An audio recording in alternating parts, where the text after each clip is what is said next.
Il aura fallu 5 jours de marche. Kamis Kueba vient d'arriver dans le camp de réfugiés de Jamam, au Sud-Soudan. Il a fui l'état du Nil bleu, non loin de là, où l'armée soudanaise et des groupes rebelles s'affrontent. L'avion est arrivé dans la nuit pour nous bombarder. Et quand nous nous sommes cachés dans les ruisseaux, des bombes sont tombées là où on était. Des bombardements effectués par l'armée soudanaise. Comme ces réfugiés, Kamis a dû quitter une zone devenue très difficile à la frontière entre le Soudan et le nouvel État du Sud-Soudan. Ces réfugiés viennent du Soudan. Ils se sentent persécutés par le gouvernement de Khartoum, qui combat dans cette zone une rébellion vieille de plusieurs décennies.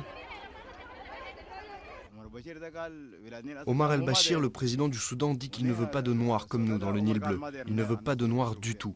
Alors on va où? Plus de 100 000 réfugiés ont fui vers le sud depuis juin. Il est probable que des milliers de personnes ont été tuées. Mais il est difficile d'avoir des chiffres fiables car la frontière reste fermée à l'aide humanitaire. Pour le moment, la route est fermée. Mais si elle ouvre à nouveau, tout le monde viendra car ils sont bombardés par des avions.